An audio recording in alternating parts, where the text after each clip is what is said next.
না পায়েস, না পোলাও, না ফিরনি, একদম নতুনত্ব একটা ডেজার্ট রেসিপি আজ আপনাদের সাথে শেয়ার করছি।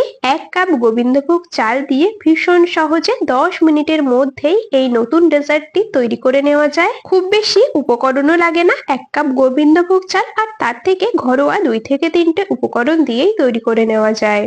চলুন বন্ধুরা, আর বেশি কথা না বাড়িয়ে রেসিপিটা শুরু করা যাক। এখানে দেখুন, সবার প্রথমে চায়ের কাপ মেপে 1 কাপ নিয়েছি গোবিন্দভোগ আতপ চাল। চালটাকে এখন একটা বোলের মধ্যে ঢেলে নিলাম। এখানে চালটাকে এখন পরিষ্কার করে আমি 2 থেকে 3 বার জল পাল্টে ধুয়ে নেব। ধুয়ে নিয়ে তারপর আপনাদেরকে দেখাচ্ছি। দেখুন, চালগুলোকে পরিষ্কার করে ধুয়ে নিয়েছি। আর এখানে আপনারা রেসিপিটা যতটা পরিমাণে বানাবেন সেই অনুযায়ী কিন্তু চালের পরিমাণ কম বেশি করে নিয়ে নেবেন। এখানে আমি ওই মোটামুটি 100 গ্রামের মতো গোবিন্দভোগ আতপ চাল নিয়েছি। এখন কি করব, চালটাকে জল দিয়ে ভিজিয়ে রাখবো 2 ঘন্টার জন্য। 2 ঘন্টা চাল ভিজিয়ে রেখে তারপরে আপনাদেরকে দেখাচ্ছি 2 ঘন্টা পর। 2 ঘন্টা চালগুলোকে ভিজিয়ে রেখেছিলাম। আর দেখুন, চালগুলো আগে থেকে এখন অনেকটাই নরম হয়ে গেছে। আপনাদেরকে একটু ভেঙে দেখিয়ে দিচ্ছি। দেখুন, হাত দিয়ে আলতোভাবে চাপ দিলেই দেখবেন ভেঙে যাচ্ছে, তাহলেই বুঝে নেবেন চাল একদম পারফেক্ট ভাবে ভিজেছে। এখন চালের থেকে জল ঝরিয়ে নিতে হবে। চালের মধ্যে যেন একদমই জলীয় ভাব না থাকে, ওই জন্য দেখুন একটা ছাঁকনির মধ্যে আমি চাল ঢেলে নিলাম। এখন বেশ খানিকক্ষণ এইরকম ভাবেই রেখে দেবো, যাতে চালের মধ্যে এক্সট্রা জল একদম পুরোপুরি ঝরে যায়। চালের জল খুব ভালো করে ঝরিয়ে নিয়েছি। চালের মধ্যে যেন একদমই জলীয় ভাব না থাকে, অবশ্যই একটু খেয়াল রাখবেন।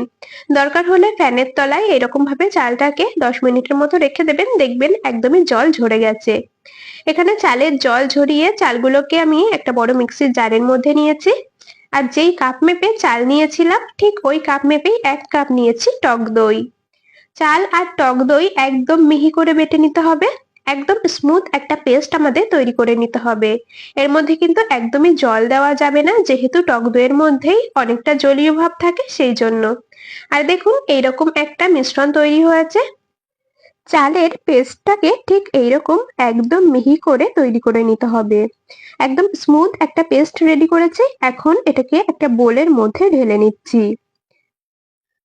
চাল বাটাটাকে একটা বাটির মধ্যে নামিয়ে নিয়েছি।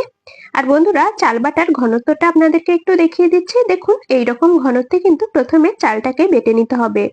ঠিক এইরকম ঘনত্বে, এর থেকে যেন বেশি পাতলা না হয়ে যায়, অবশ্যই খেয়াল রাখবেন। বেশি পাতলা হয়ে গেলে কিন্তু রেসিপিটা একদমই ভালো হবে না। এখন ওই কাপ মেপেই আমি 1/2 কাপ দিয়ে দিলাম চিনি, মানে যেই কাপ মেপে চাল আর টক দই নিয়েছি ওই কাপের 1/2 কাপ নিয়েছি চিনি। আর 1/2 চা চামচ দিয়ে দিয়েছি লবণ। খুব ভালো করে মিশ্রণের সাথে মিশিয়ে নিচ্ছে, চিনিটা পুরোপুরি গলে যাওয়া পর্যন্ত। দেখুন, চিনিটা পুরোপুরি গলে গেছে আর মিশ্রণটা আগের থেকে অনেকটাই পাতলা হয়ে গেছে, যেহেতু চিনির থেকে বেশ খানিকটা জল ছেড়েছে। এখন এর মধ্যে দিয়ে দিচ্ছি বড় চামচের 1 চামচ ময়দা। ময়দাটাকে আগে থেকেই চালনিতে চেলে নিয়েছিলাম। 1 চামচ এর মধ্যে বড় চামচের ময়দা দিয়ে দিয়েছি আর খুব ভালো করে হ্যান্ড উইক্সের সাহায্যে মিশিয়ে নিতে হবে। মিশিয়ে নিয়ে একদম স্মুথ একটা ব্যাটার তৈরি করে নিতে হবে। ময়দার কোনো বড় লাম্পস যেন না থাকে, অবশ্যই খেয়াল রাখবেন। খুব ভালো করে ফেটিয়ে একেবারে স্মুথ করে একটা ব্যাটার বন্ধুরা রেডি করে নেব। আমি এই কাজটা করতে থাকি, আপনারা অবশ্যই আমাকে এই সময়টা কমেন্টসে জানিয়ে যাবেন আপনারা কে কোন জায়গা থেকে আমার আজকের এই রেসিপিটা দেখছেন, তবেই না আপনাদের কমেন্টসে ধন্যবাদ জানাতে পারবো। বন্ধুরা, আপনাদের সাথে কথা বলতে বলতে সমস্ত কিছু খুব ভালো মতো করে মিশিয়ে ব্যাটারটা তৈরি করে নিয়েছি। 10 মিনিট ঢাকা দিয়ে রেস্টে রাখলাম। 10 মিনিট পর এখন ঢাকনা খুলে নিয়েছি। আবারও হ্যান্ড উইক্সের সাহায্যে একটু মিশিয়ে নিচ্ছি। বন্ধুরা, এই রেসিপি তৈরিতে কিন্তু ব্যাটারের ঘনত্বটাকে একদমই পাতলা করা যাবে না, আর খুব বেশি ঘন করেও তৈরি করা যাবে না। মিডিয়াম ঘনত্বের একটা ব্যাটার তৈরি করে নিতে হবে। আর এখানে আপনারা চাইলে অল্প এলাচ গুঁড়ো দিতে পারেন, তবে গোবিন্দভোগ চালের যেহেতু সুন্দর একটা গন্ধ আছে, সেজন্য আমি এক্সট্রা করে অন্য কোনো ফ্লেভার অ্যাড করছি না। এখন এর মধ্যে দিয়ে দিচ্ছি ইনো। এখানে আমি অরেঞ্জ ফ্লেভারের 1 প্যাকেট ইনো দিয়েছি, মানে 1 চামচের মতো এখানে ইনো আছে। এরপর চামচ মেপে 3 চামচ দিয়ে দিচ্ছি ঘি। যদি ঘি পছন্দ না করেন, তবে ঘিয়ের পরিবর্তে 3 চামচ এখানে সাদা তেল ব্যবহার করতে পারেন। এখানে ঘি দিয়েছি 3 চামচ আর সামান্য 3 থেকে 4 ফোঁটার মতো ফুড কালার দিলাম। অরেঞ্জ ফুড কালারটা ব্যবহার করলাম। এখানে ফুড কালার দেওয়াটা সম্পূর্ণ অপশনাল, যদি না চান তবে কিন্তু ফুড কালার নাও দিতে পারেন, তবে ফুড কালার দিলে দেখতে বেশি ভালো লাগে, সেই জন্য এখানে আমি 3 থেকে 4 ফোঁটার মতো ফুড কালার ব্যবহার করেছি। একটা হ্যান্ড উইক্সের সাহায্যে খুব ভালো করে সমস্ত উপকরণ দিয়ে ব্যাটারের সাথে মিশিয়ে নিতে হবে। তবে খুব বেশি সময় আর ফেটাবার প্রয়োজন নেই, দেখবেন একটু মেশালেই এইরকম ব্যাটারটা ফ্লাপি হয়ে গেছে, তখনই বুঝবেন ব্যাটার একদম পারফেক্ট রেডি হয়েছে। আপনাদেরকে ব্যাটারের ঘনত্বটা দেখিয়ে দিচ্ছি, ঠিক এইরকম ঘনত্বে ব্যাটারটা তৈরি করে নেবেন, তাহলে এই রেসিপিটা একদম পারফেক্ট ভাবে তৈরি হবে। ব্যাটারটা একদম রেডি হয়ে গেছে, বোলটাকে সাইডে সরিয়ে রাখলাম। এদিকে নিয়ে নিয়েছি 10টা কাগজের চায়ের কাপ। এর মধ্যে অল্প পরিমাণে ঘি ব্রাশ করে নিচ্ছি, ঘি পছন্দ না করলে সাদা তেল ব্রাশ করে নেবেন। খুব ভালো করে প্রত্যেকটা কাপেই ঘি ব্রাশ করে নেব। প্রত্যেকটা কাপে ঘি অল্প পরিমাণে ব্রাশ করে নিয়েছি। এখন এর মধ্যে যে তৈরি করে রাখা ব্যাটার থেকে অল্প অল্প করে নিয়ে কাগজের কাপগুলোতে দিয়ে দেব। আপনারা কাগজের কাপের পরিবর্তে কিন্তু বাড়িতে থাকা যে কোনো ছোট স্টিলের বাটি, স্টিলের কাপ বা বাড়িতে ব্যবহার করা চায়ের কাপেও ডেজার্ট তৈরি করতে পারেন। তবে এই যে কাগজের কাপে ডেজার্ট তৈরি করলে খুব তাড়াতাড়ি তৈরি হয়ে যায়। এখানে আমি প্রত্যেকটা কাপের অর্ধেকটা পর্যন্ত ব্যাটার দিয়ে নিচ্ছি, পুরোপুরি ব্যাটার ভরবো না।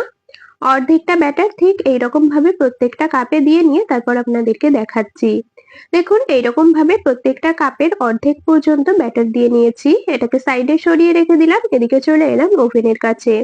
একটা কড়াই বসিয়েছি, তার মধ্যে বেশ খানিকটা দিয়ে দিলাম জল, তবে খুব বেশি জল দেওয়ার প্রয়োজন নেই, আমি 1 গ্লাসের মতো জল দিয়েছি।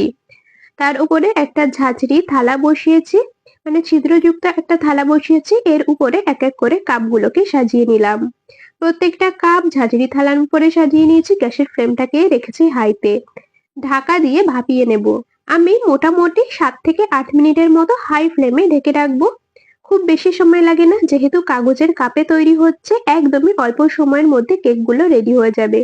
7 থেকে 8 মিনিটের মতো মিডিয়াম টু হাই ফ্লেমে ঢাকা দিয়ে ভাপিয়ে নেওয়ার পর দেখুন একদম পারফেক্ট তৈরি হচ্ছে। একটা টুথপিক দিয়ে চেক করে নিলাম, ভেতরটাও কিন্তু পুরোপুরি বেক হয়ে গেছে, আর দেখতেই পাচ্ছেন কেকগুলো কতটা পরিমাণে ফুলে উঠেছে, ফুলে একেবারে ডাবল হয়ে গেছে। এখন এগুলোকে নামিয়ে নিলাম, কিছুক্ষণের জন্য ঠান্ডা করে নেব।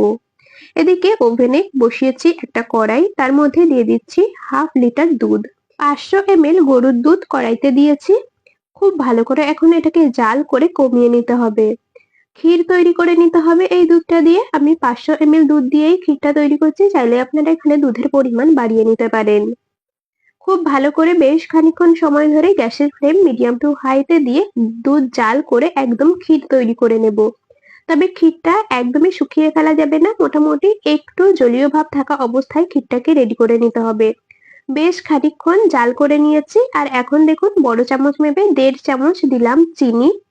যেহেতু আগেই কেকে চিনি ব্যবহার করা হয়েছে, সেজন্য এখানে চিনির পরিমাণ খুব বেশি দিলাম না, বড় চামচের 1.5 চামচ চিনি ব্যবহার করলাম। দুধের কালারটা কিন্তু অনেকটাই চেঞ্জ হয়ে এসেছে, আর দুধটাও শুকিয়ে অনেকটাই কমে গেছে। এইরকম ভাবে বেশ কিছুক্ষণ রান্না করে নেব। বন্ধুরা, আমি এর মধ্যে সুন্দর একটা কালারের জন্য 2 থেকে 3 ফোঁটার মতো দিয়ে দিলাম অরেঞ্জ ফুড কালার। আপনারা যদি ফুড কালার না ব্যবহার করতে চান তবে স্কিপ করতে পারেন, তাতে করে রেসিপির স্বাদের কিন্তু কোনো পরিবর্তন হবে না। ফুড কালার দিয়ে খুব ভালো করে মিশিয়ে নিয়েছি, আর বেশি সময় জাল দেব না। গ্যাস অফ করে দিয়েছি, আর এখন বন্ধুরা এটাকে নামিয়ে সরিয়ে রাখবো। আর এদিকে আমাদের কেকগুলো কিন্তু খুব ভালোভাবে ঠান্ডা হয়ে গেছে, আর দেখুন কেকটা কত সহজে কাপ থেকে ছেড়ে আসলো। দেখতেই পাচ্ছেন কাপ থেকে কিন্তু একদমই খুব সহজে বেরিয়ে আসলো। আপনাদেরকে একটু দেখিয়ে দিচ্ছি, দেখুন কেকগুলো কতটা পরিমাণে সফট হয়েছে, একদমই নরম তুলোর মতো। এখন এর মধ্যে তৈরি করে রাখা ক্ষীর থেকে 2 থেকে 3 চামচের মতো ক্ষীর দিয়ে দেব, বড় চামচের। এরকম ভাবে 2 থেকে 3 চামচের মতো প্রত্যেকটা কাপে ক্ষীর দিয়ে নেব। বন্ধুরা, এই ক্ষীরের কেক খেতে এত লোভনীয় হয়, এত টেস্টি হয়, আপনারা না খেলে বুঝতেই পারবেন না। এইরকম ভাবে ক্ষীর প্রত্যেকটা কাপে আমি দিয়ে নিয়েছি। দেখতে আরো বেশি লোভনীয় লাগার জন্য এর উপর থেকে এক একটা করে কিশমিশ দিয়ে দিচ্ছি। চাইলে এখানে আপনারা অন্য কোনো ড্রাই ফ্রুটসও দিতে পারেন, আমি একটা করে কিশমিশ উপর থেকে দিয়ে দিচ্ছি। দেখুন দেখতে কতটা লোভনীয় লাগছে। আশা করছি আপনাদের রেসিপিটা ভীষণ ভালো লেগেছে। আপনাদেরকে এই মালাই কেক বা ক্ষীরের কেক একটু কেটে দেখিয়ে দিচ্ছি, দেখুন কতটা পরিমাণে সফট হয়েছে।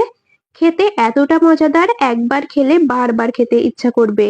বাড়ির প্রত্যেকে ভীষণ পছন্দ করবে। যারা মিষ্টি খেতে খুব পছন্দ করে তাদের জন্য তো দারুণ একটা রেসিপিটা আপনাদের কেমন লাগলো কমেন্টসে অবশ্যই জানিয়ে যাবেন। যদি ভালো লেগে থাকে তবে ভিডিওটিতে একটি লাইক আর বন্ধুদের মধ্যে অনেক অনেক শেয়ার করে দেওয়ার অনুরোধ রইল। তবে আজ এখানেই শেষ করছি, আবার দেখা হবে পরবর্তী কোনো রেসিপির সাথে। ততক্ষণ সকলে ভালো থাকবেন, সুস্থ থাকবেন।